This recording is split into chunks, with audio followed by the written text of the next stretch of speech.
Did you live or know someone who lived here in BC during the 1990s?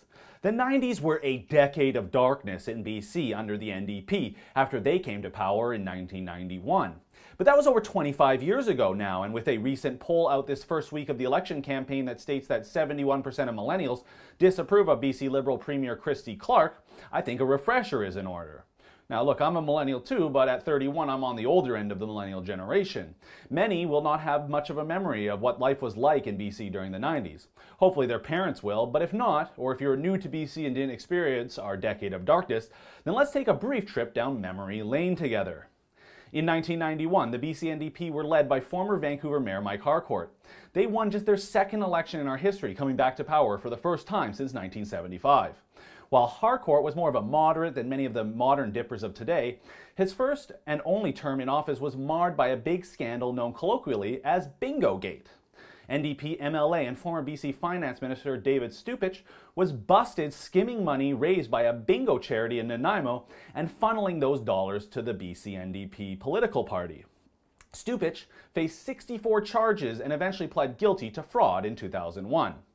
Premier Harcourt took responsibility but denied involvement and resigned in 1996. Harcourt was succeeded by Glen Clark in 96, just ahead of a general election. While the BC NDP lost the popular vote to Gordon Campbell's BC Liberals in that 96 election, the NDP actually won the most seats due to vote splitting between the Liberals and the upstart BC Reform Party, who were able to capture some of the last vestiges of the old social credit vote. Glen Clark's premiership was even more scandalous and corrupt than Harcourt's, if you can believe it. Known as the Fast Ferries fiasco, Clark and the NDP undertook an ill-advised attempt to commission and build new ferries under a Crown corporation. The project was a complete disaster with long cost overruns and significant delays. The ferries never really worked properly and were only used for a couple years before being sold off for pennies on the dollar. The whole attempt to establish an aluminum shipbuilding industry that would build ships for international sale was also a complete disaster, and a classic example of socialist economic policies that just never work. But the fast ferry fiasco wasn't even the worst of it for Premier Glen Clark. In March 1999, the RCMP executed a search warrant and raid of his home. It was broadcast live on the nightly news and featured shots of the Premier pacing nervously around his home as officers carried out the raid. And the scandal, known as Casino Gate, was centered around free renovations the Premier had allegedly accepted for around $10,000 worth of work in exchange for approving a casino license for the contractor. Clark resigned after he was charged with breach of trust. Eventually, Premier Glen Clark was acquitted as it came out he had paid for the renovations, but the court still ruled that he had left the appearance of unethical behavior. So in a short 8-year period, the ruling NDP had won 2 separate elections with 2 different leaders, both who had to resign in complete disgrace before the end of their first term. And people want to say it's the BC Liberals who are corrupt and scandalous? Look, I don't think it's even close, and I haven't even mentioned the scandals and corruption that surrounded NDP MLA Mo Sahota in the 1990s as well. Those of us who are growing up here in the 90s also saw an exodus of people, businesses, and capital.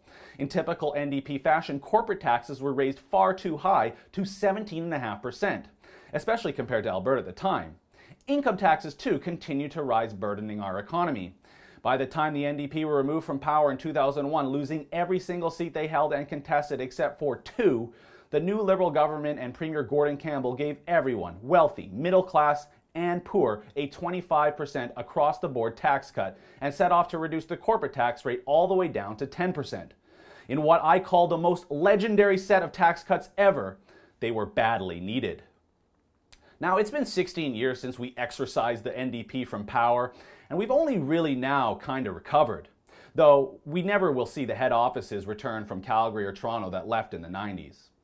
The criminal scandals and economic ruin we saw in the 1990s is the lasting legacy of the NDP, and every single British Columbian needs to keep that in mind before they mark their ballot on May 9th. For the Rebel.media, I'm Christopher Wilson. Thanks for watching. Keep it locked to our brand new Rebel Canada YouTube channel for all your BC provincial election updates.